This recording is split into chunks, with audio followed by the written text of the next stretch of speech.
Khaldoun. Bien sûr, les billets sont déjà en vente. Il faut aller les chercher avant que ça soit trop tard.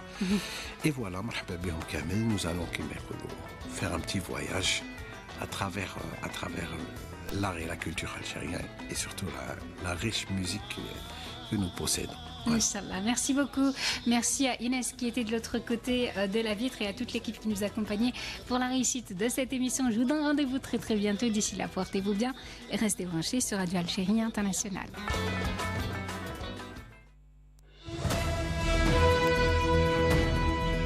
This is the English service of Radio Algeria International. It's time for the news. President Abdelmajid Tebboune has offered his sincere condolences to all civil protection officers and staff and to families of victims of the civil protection plane crash occurred in the province of Jijel. As the number of people who starved to death in the Gaza Strip during the Israeli war has risen to 193, Algeria has said that the aid entering Gaza is nothing more than a drop in the ocean of needing, calling on the Israeli occupation to open all crossings. UN aid organizations have warned that thousands of families trapped in the besieged city of Al-Fasher in Sudan are at risk of starvation as budget cuts threaten an entire generation of children of irreversible harm.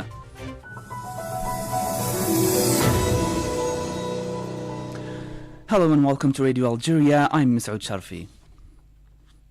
The President of the Republic, Mr. Abdelmajid Tebboune, has offered his sincere condolences to all civil protection officers and staff and to the families of the victims of the civil protection plane crash occurred at the Farhat Abbas airport in the province of Jijel. The crash of the civil protection plane took place after takeoff from Jijel airport for a training mission claiming the lives of the 4 crew members, including their foreign instructor. Meanwhile, the Speaker of the Council of the Nation, Azzouz Nasri, and the Speaker of the National People's Assembly, Ibrahim Boughali, offered their condolences to the families of the victims and to all the civil protection officers and staff. The Association of the National Olympic Committees of Africa, ANOCA, has honored the President of the Republic, Abdelmajid Tebboune, with a gold medal in Republic recognition of his support for the success of the first edition of the African School Games held in Algeria from July 26th to August 5th. The award was received during the closing ceremony of the event on Tuesday evening at the 19th May Stadium in Annaba by the Minister of Sports Walid Sadi, the Minister of National Education Mohammed Saghir Saadawi, and the Minister of Youth in charge of the Higher Youth Council Mustafa Haidawi.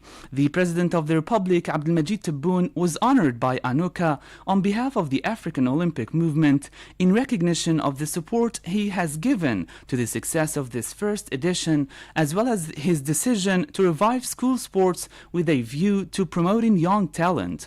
On this occasion, the leader of the African body expressed their deep gratitude and thanks to the President of the Republic for the special attention he gives to supporting young African sport talents, underlining that this edition has established a solid foundation in Algeria for their training and support so that they can become rising stars who will be the pride of Africa.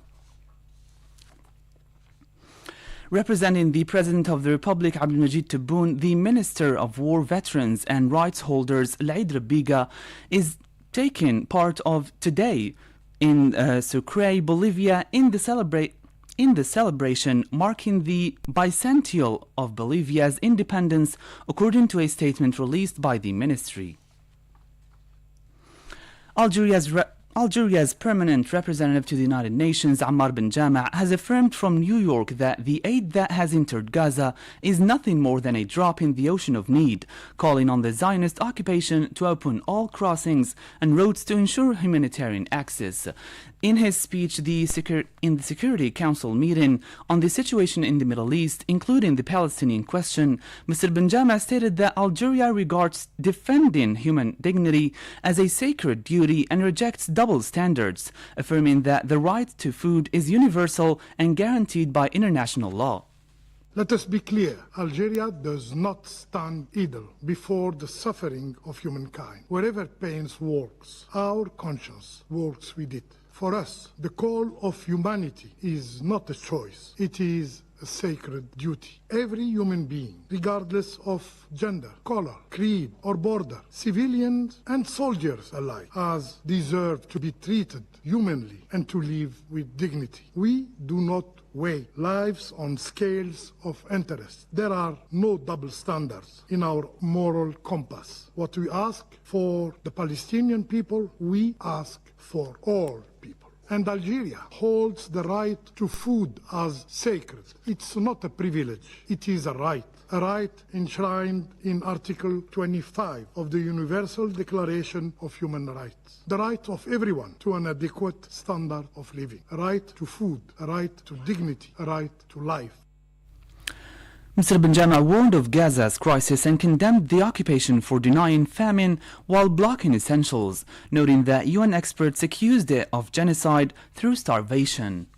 We have long warned of the catastrophe in Gaza. We have echoed repeatedly the plights of Palestinian starving people. We have joined the calls made by nearly every voice on earth, except a few. And today, this meeting is called by the Israeli occupying power, who blatantly denied the famine in Gaza. The same occupying power that cut off food, water, electricity, and medicine in Gaza. The same power that on July 29th was condemned by United Nations experts. They said it plainly, and I quote, Israel's acts in Gaza are barbaric. Government officials may be committing crime under the Rome statutes, extermination by starvation. End of quote. These are not our words. These are the findings of international experts.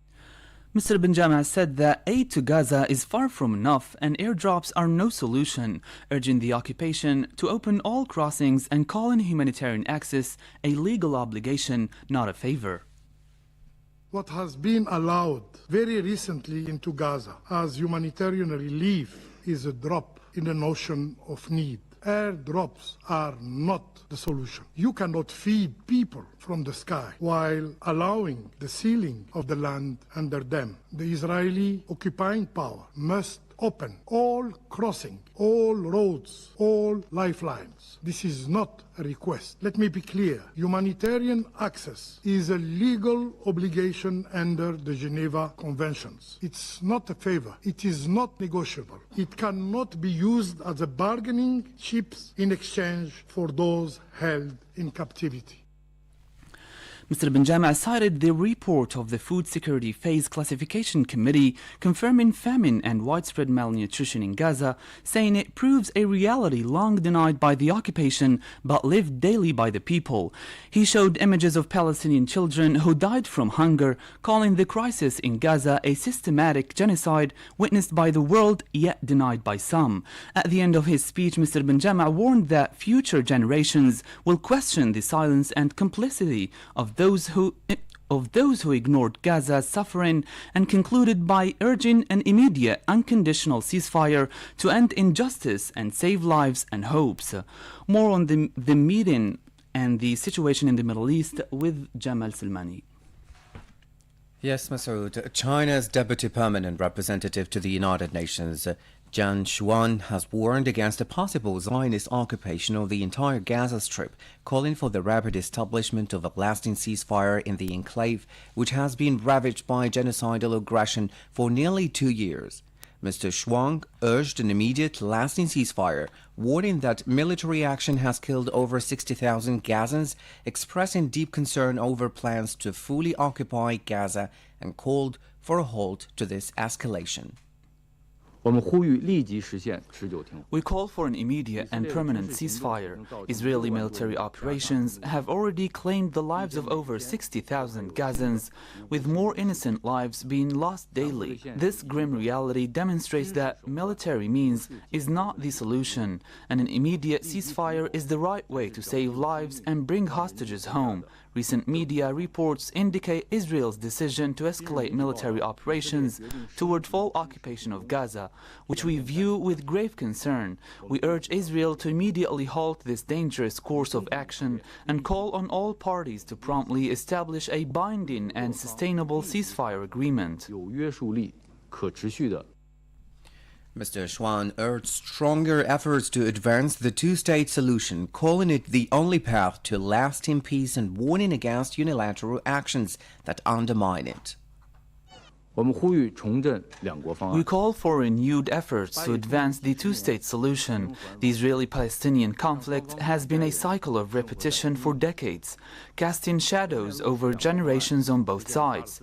The comprehensive implementation of the two-state solution and the establishment of an independent Palestinian state is the only correct path to resolve the Palestinian issue and prevent the outbreak of similar hostage incidents. The high-level meeting held at the UN General Assembly last week sent a strong signal for the implementation of the two-state solution. The international community should collectively oppose unilateral actions that erode the foundation of the two-state solution and intensify efforts to advance the political process of the two-state solution. That was China's Deputy Permanent Representative to the United Nations, Zhang Shuang. Now, the Assistant UN Secretary General for Europe, Central Asia and the Americas, Mr. Miroslav Yanka, has warned against the possible extension of Zionist war in the Gaza Strip. More details with Asya Bekar. The Assistant UN Secretary General for Europe, Central Asia and the Americas said such possibility will have catastrophic consequences on millions of Palestinians, stressing that Gaza should remain part and parcel of the future Palestinian state. He described the situation in Gaza as terrible and unbearable, highlighting that Palestinians are under sordid and inhuman conditions, adding that the number of victims keeps growing day by day. The latest reports regarding Prime Minister Netanyahu's possible decision to expand Israel's military operations through the entire Gaza Strip, if true, are deeply alarming. This would risk catastrophic consequences for millions of Palestinians and could further endanger the lives of the remaining hostages in Gaza. He then recalled that the International Court of Justice declared in July 2024 that the Israeli occupation should immediately halt all new acts of colonization, expel all settlers from the Palestinian territories, and put an end to the Israeli illegal presence in these territories as soon as possible. On the ground in Gaza, at least 135 Palestinians, including 87 aid seekers, have been killed and 771 injured in Israeli attacks in the past 24 hours. The number of people who starved to death in the enclave during Israel's savage war has risen to 193, with the 5 new confirmed hunger-related deaths coming in the past 24 hours. Back to you, Masoud. Thank you, Jamal. Now in our African news, the United Nations Children's Fund, UNICEF, has warned that budget cuts threaten an entire generation of children in Sudan of irreversible harm, while aid is reduced and cases of malnutrition or cholera persist across the country, which has been in conflict since April 2023. More details with Said Bougazi. UNICEF representative in Sudan, Sheldon Yett, speaking via video conference from Port Sudan, said that irreversible damage is on the verge of being caused to an entire generation of children, not because of the lack of knowledge or tools to save them, but because of the failure to act collectively with the urgency and scale that this crisis requires. The scale of this need is just staggering, and along with our partners, we're being stretched to the limit. Sadly, this is true across the country. With the situation deteriorating rapidly, children are dying from hunger, they're dying from disease, and they're dying from direct violence. They're being cut off from the very services that could save lives. This is not just hypothetical, it is a looming catastrophe. We are on the verge of irreversible damage to an entire generation of children, not because we lack the knowledge or the tools to save them, but because we are collectively failing to act with the urgency and scale this crisis demands. We need access to these children. With recent funding cuts, many of our partners in Khartoum and elsewhere in Sudan have been forced to scale back, and we're stepping up, but we cannot do it alone. We need resources and sustained access to be rapidly scaled up in the areas we can now reach. The conflict in Sudan has displaced millions of people. Several regions south of Khartoum, the capital of Sudan, are threatened by famine, said the World Food Programme at the end of July. Record admission rates of children receiving treatment for severe acute malnutrition in places such as Jebel Ulia and a large part of Al Jazeera state are clear signs that the needs are enormous in the newly accessible areas. However, due to recent budget cuts, several UN partners in Khartoum and elsewhere have been forced to scale back their activities.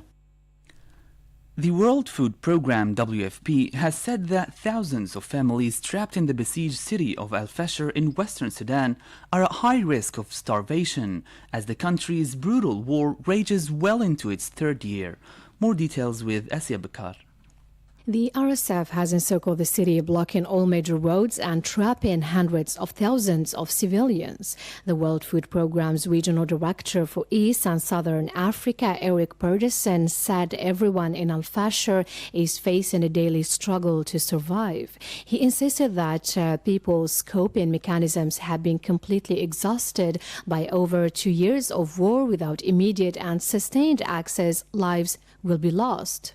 Since May last year, Al Fasher, the capital of North Darfur State, has been under siege by the paramilitary Rapid Support Forces. Al Fasher is the last major city in the Darfur region still held by the RSF. It has come under renewed attacks this year since the paramilitary was ousted from Sudan's capital, Khartoum. A major RSF assault on the Zamzam displacement camp near Al Fasher in April forced hundreds of thousands of civilians to flee. Many have sought shelter in the Sayr capital. Markets and clinics have been attacked, while community kitchens that once fed displaced families have largely shut down due to a lack of supplies. Jens Lyric for the United Nations Office for the Coordination of Humanitarian Affairs, OCHA, said the Global Humanitarian Response Plan, coordinated by OCHA, was asking $4.16 billion for this year and up to now had received 23%, adding that access was also needed. The Global Humanitarian Response Plan, with all the UN agencies and NGOs coordinated by OCHA, is asking $4.16 billion for this year. We've up to now received 23%. But when I talk about funding, we always have to talk about access as well, because funding without access or access without funding, none of that makes sense. You need to have both. The epicenter of this is still in Darfur and around Al Fasher. It is now 1 year since famine was confirmed in the Zamzam camp just outside of Al Fasher, and no transport of food or other commodities by road has reached that area for 1 year. So Al Fasher remains under siege. That is the ultimate no access statement. So of course we engage at all levels, and discussions continue to get this access, and we cannot wait for another year. We need that access now. UN Women Representative for Sudan, Salvatore Nkoronziza, has said that conflict, displacement, and economic collapse had pushed over 30 million people into acute food insecurity. He said that since the conflict started in mid-April 2023, women and girls had been disproportionately affected by escalating food crisis, highlighting that female-headed households were 3 times more likely to be food insecure than those led by men.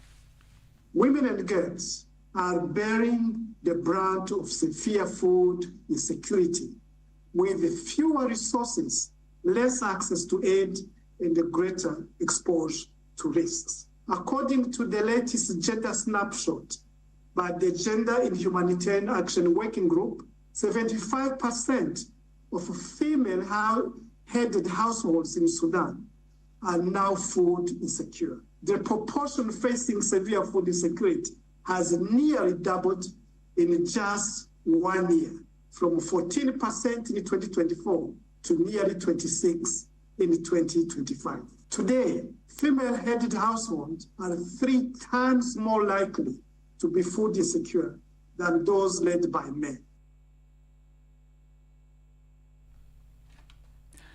That was the statement of the UN Women Representative for Sudan, Salvatore Nkurunziza. Thank you for joining us. Next, we have the Health Magazine. Stay tuned.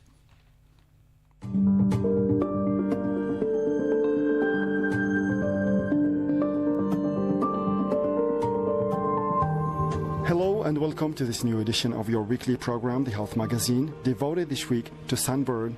Sunburn is the term for damage caused by overexposure to UV rays from the sun or other sources, such as sun lamp or tanning bed. Sunburn can vary from mild to severe. Sunburn can cause pain and burning, and according to studies, it can also increase the risk of skin cancer, wrinkles, brown spots, and freckles. The skin may appear swollen, possibly with blisters. People with any skin tone can experience sunburn. Fair or lighter skin typically turns pink or red, but darker skin tones may become darker. The extent and severity of sunburn will depend on the person's skin type and level of exposure to the sun. In this program, we will learn more about how sunburn can affect a person, what to do if it happens, when to seek medical help, and how to help prevent sunburn.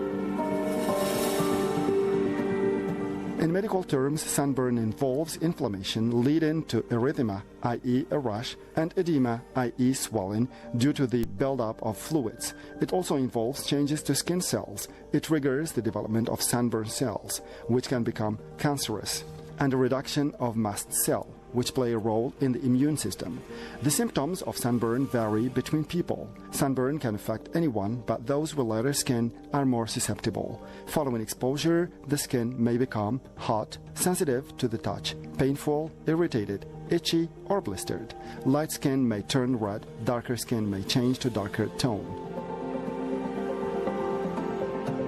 Symptoms of severe sunburn can affect the whole body. They include fever, chills, headache, nausea and vomiting, a general feeling of being unwell. A person with severe sunburn may need medical attention.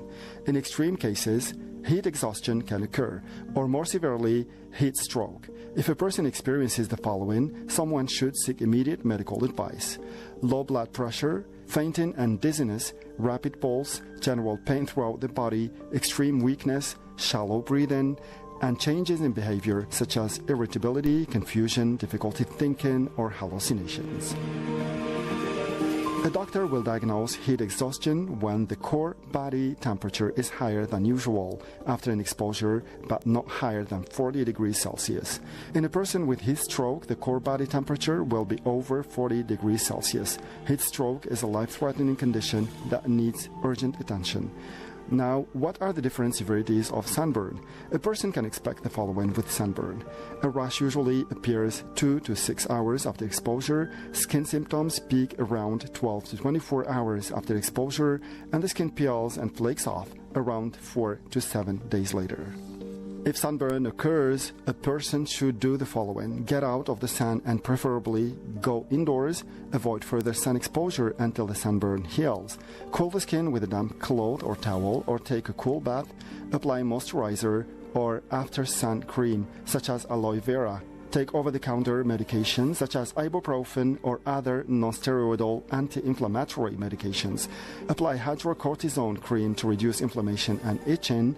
Drink extra water to help prevent dehydration. Avoid touching or breaking small blisters to reduce the risk of infection. Blisters protect the skin. Avoid scratching, picking at, or removing peeling skin. Wear loose-fitting clothes while the skin heals.